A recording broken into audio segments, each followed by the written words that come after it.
Bueno, ahorita vamos a ver las fórmulas de antiderivación que se les llama inmediatas, ¿verdad? Inmediatas. Y que también se puede decir fórmulas de integración o de primitivación. ¿Por qué? Porque dada una función que llamamos con letra minúscula, digamos f de x, buscamos otra función que llamamos, digamos, con mayúscula f de x, ¿verdad? Que se llama su antiderivada. También se le llama su primitiva o se le llama su integral. Son integral, de hecho, integral indefinida, ¿verdad? Se dice de manera completa. Pero casi siempre uno dice integral nada más, ¿verdad? ¿Qué característica debe cumplir esta f mayúscula de x? F de x debe cumplir, por eso se llama antiderivada, que su derivada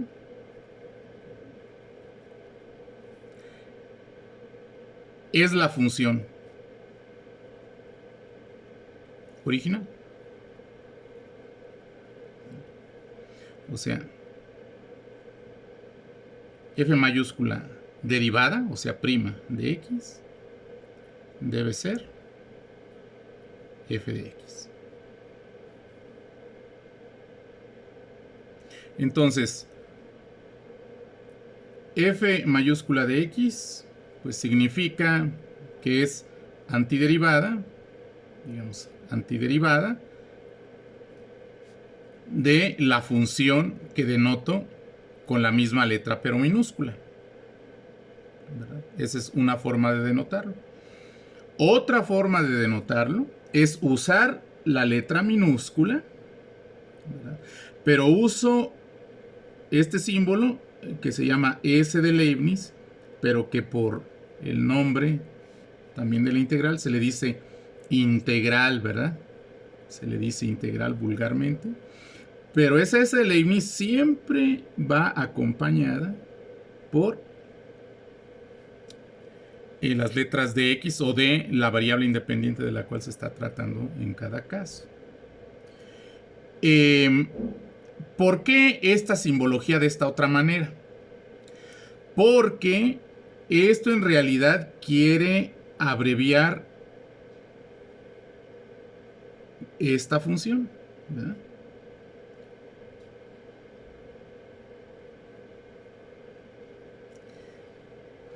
¿Qué es esta función? Pues es una función área, habíamos dicho, ¿verdad? De la función original que estamos tratando, f,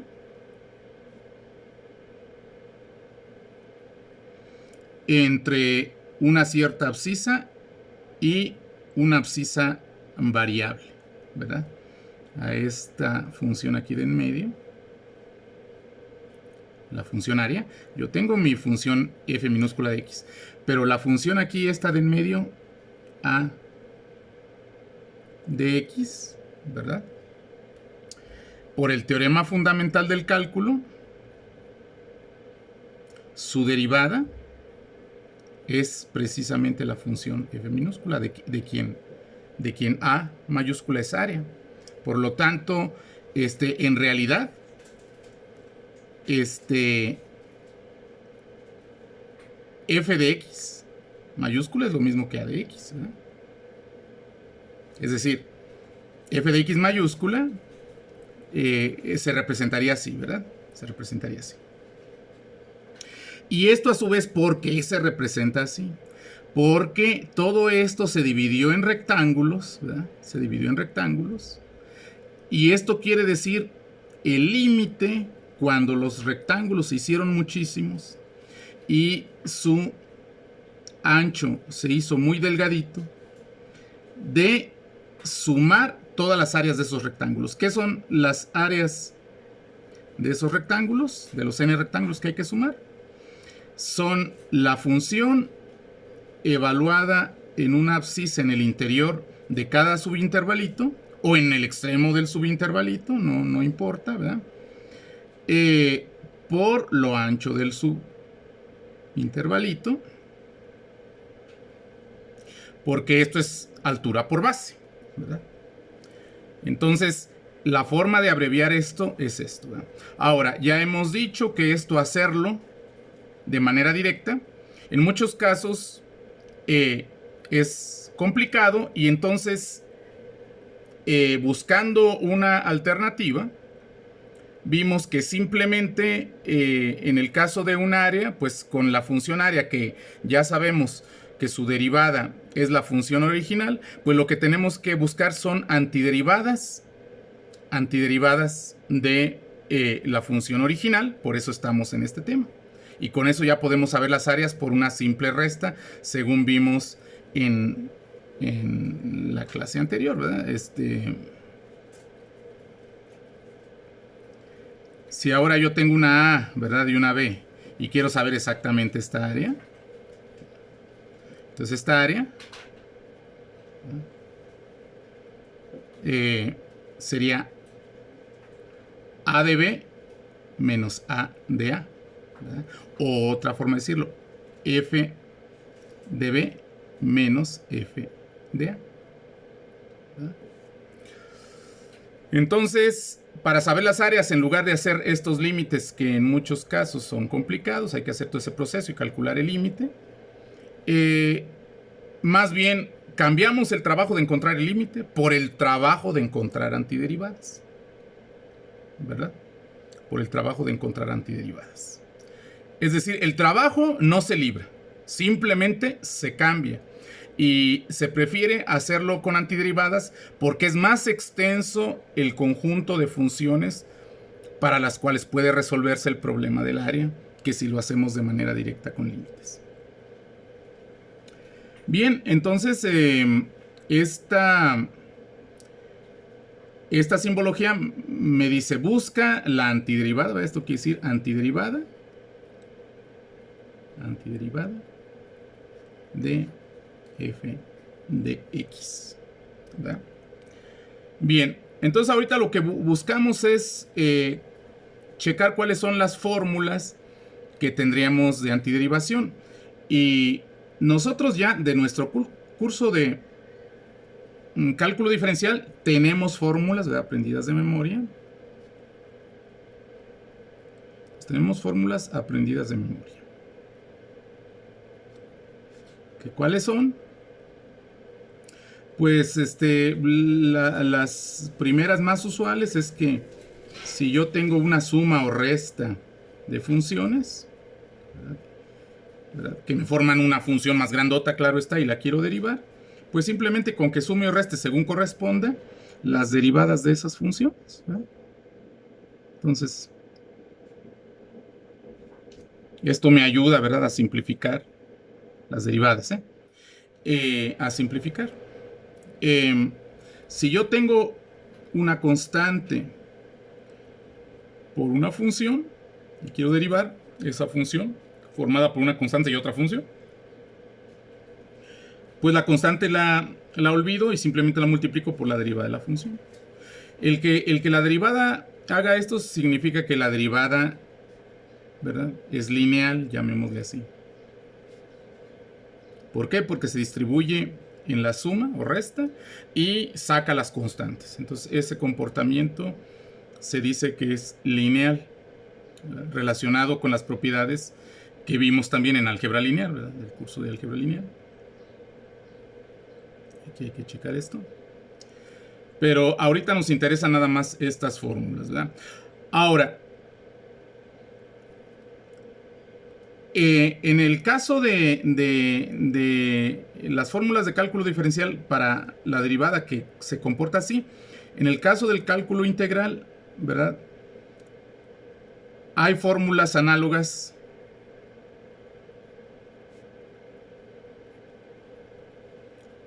para las antiderivadas.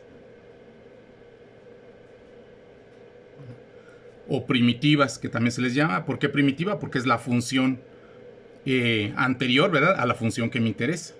Ya luego está la función que me interesa y luego las derivadas, ¿verdad? Primera, segunda, tercera derivada, todas las de orden superior que vimos, pero esta no es una derivada, sino es una antiderivada, está antes, pues se le llama función primitiva. Entonces hay fórmulas análogas, es decir, la antiderivada también es lineal.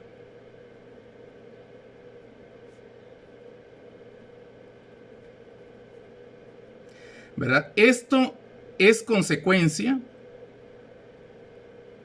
de que la sumatoria, ¿verdad?, la sumatoria esta, ¿verdad?, esta, y el operador de límite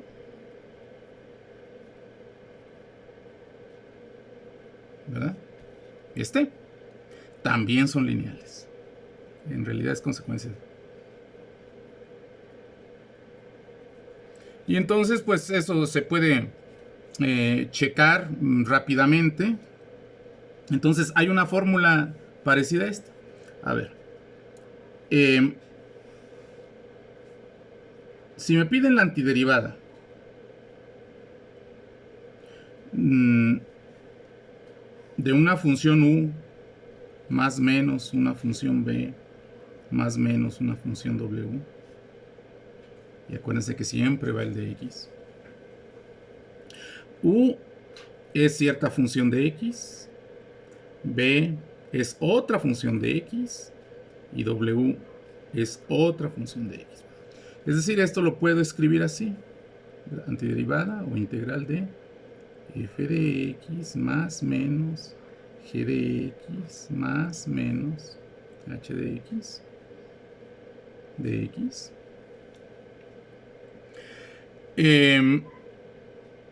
¿Qué significaría esto? ¿Verdad? Bueno, en realidad significa esto. ¿Verdad? Miren, aquí está. En realidad significa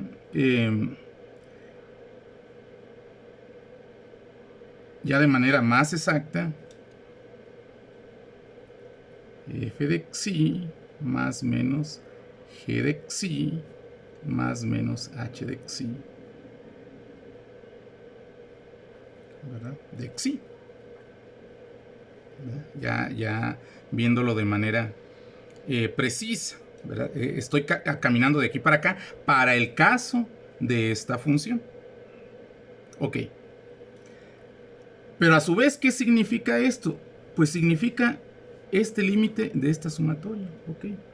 Entonces sería el límite cuando n tiende a infinito y delta xj tiende a 0, ¿verdad?, de la sumatoria de j igual a 1 hasta n de la función que se trate, pero en este caso la función es acá la suma de estas tres funciones, ¿verdad? Entonces escribiría, ¿verdad?, f de xi j más menos g de xi j más menos h de xi j, ¿verdad?, delta xj.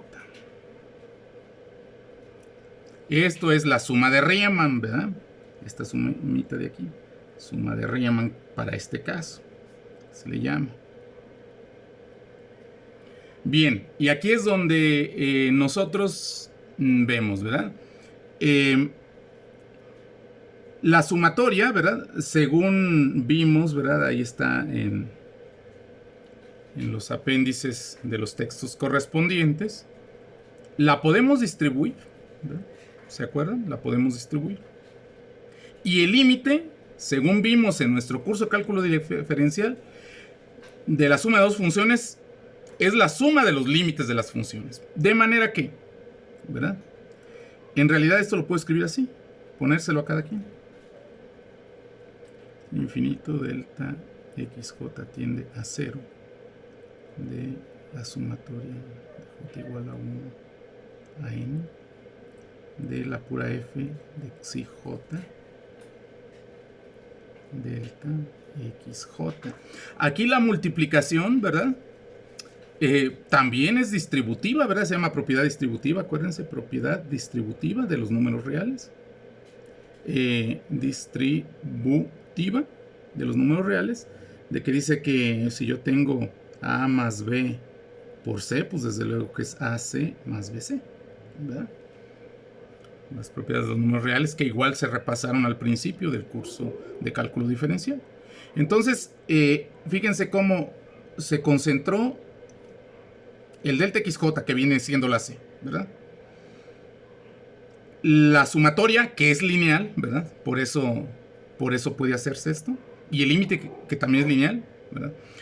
Que la sumatoria es lineal, lo vimos, ¿verdad? Ahí viene en el libro. Y que el límite es lineal, lo vimos el semestre pasado. También viene en el libro. Entonces nos queda todo, estas tres cosas para este. Va a quedar las mismas tres cosas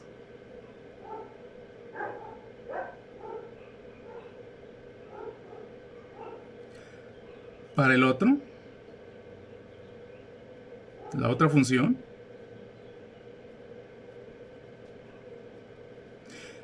Y para la última.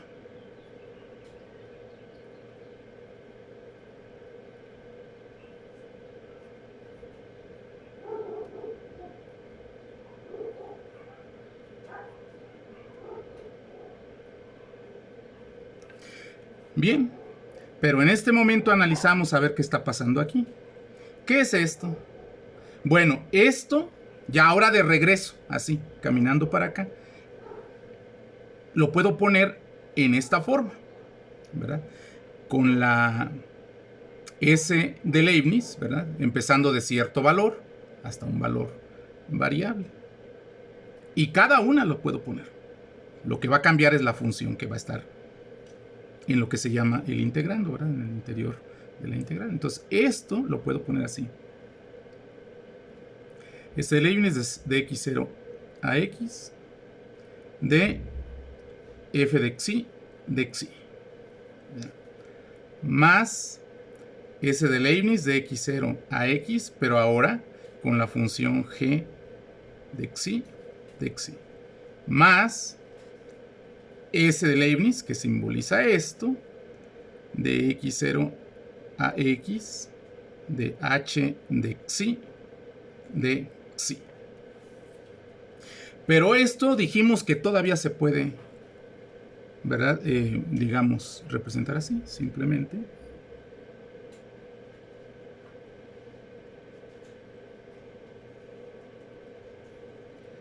Integral o antiderivada de f de x, acá de g de x, y aquí de h de x,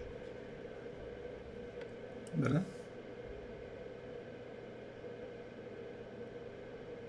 Es decir, la S de Leibniz, por decirlo así, y el de x juntos, porque siempre van juntos, se pueden distribuir en cada uno. O, ¿verdad? Como f de x es la u, también puedo ponerlo así, de u de x más integral de b de x más integral de w de x, ¿verdad?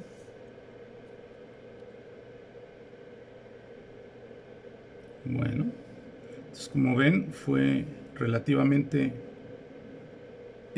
sencillo demostrar que la integral de una suma de funciones es la suma de las integrales de las funciones. Ahora,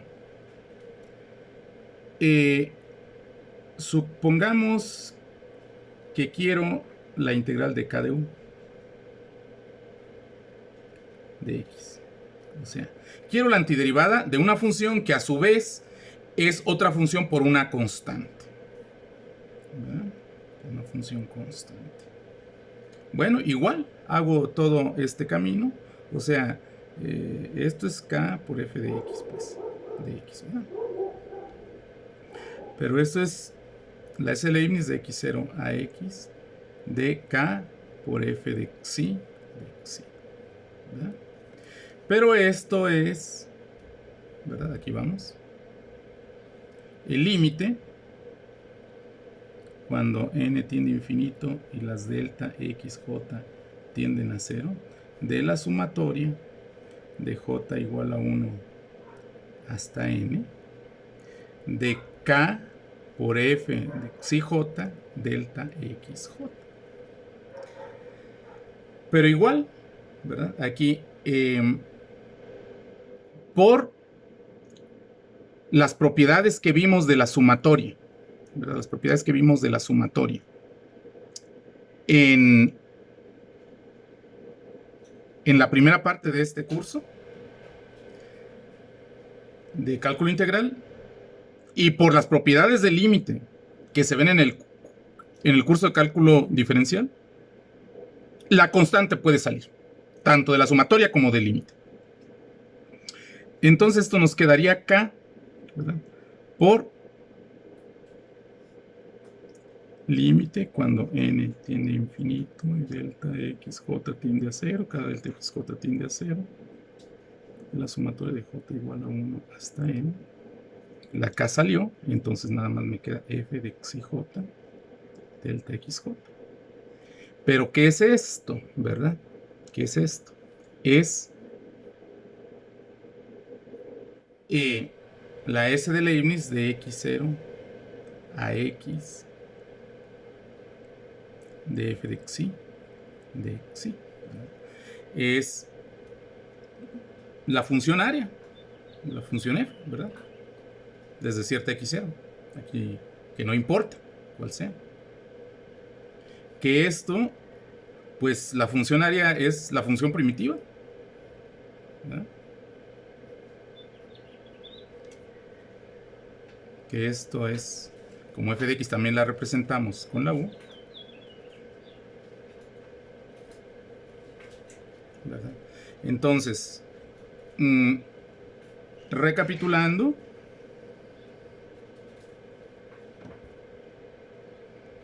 si tengo la integral de una suma o resta de funciones, que acuérdense que la S Leibniz siempre va con el de x,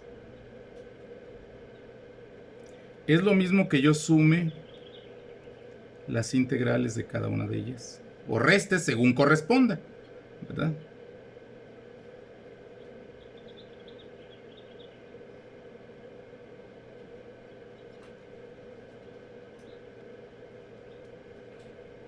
Y si yo tengo la integral de k por u de x, puedo sacar la constante. No hay ningún problema. Entonces, la integral es lineal. Se nos puede grabar así.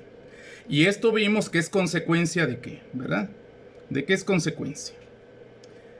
Primero, es consecuencia, bueno, para el caso de la suma, de la propiedad distributiva, ¿verdad? En el caso del delta xj, es consecuencia de que la sumatoria, ¿verdad? De cierto L igual a 1 hasta una cierta m, ¿verdad? De una función phi, le voy a llamar phi, ¿verdad? Ahorita. Phi de L, ¿verdad?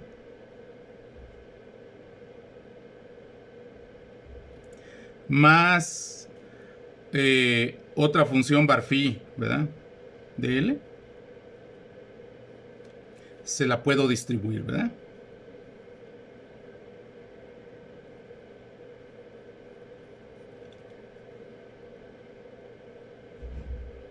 Aquí más o menos, ¿verdad? Según sea el caso.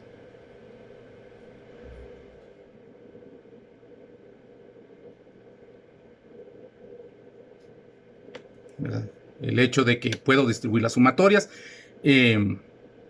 según nos dice el texto, y lo vimos al principio de este curso de cálculo integral. Y la sumatoria también tiene la propiedad de que saca las constantes, ¿verdad?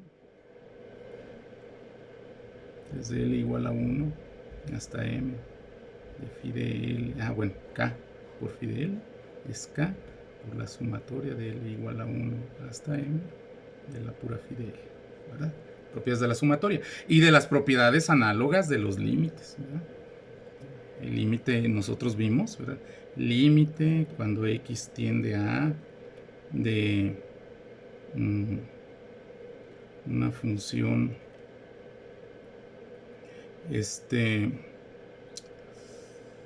pues S de X más una función T de X para ver bien las propiedades, ¿verdad? Verlo diferente a como está acá. Puedo distribuir los límites. X tiende a de S de X más el límite cuando X tiende a de T de X, ¿verdad? E igual también si tengo el límite cuando X tiende a de una cierta constante, le voy a llamar C en este caso, ¿verdad? Por S de X, pues eso es igual a C por el límite cuando X tiende a de la pura S de X, ¿verdad? Entonces, usando todas estas propiedades, se demostró que la integral es lineal y son las dos primeras fórmulas que se usan para esto.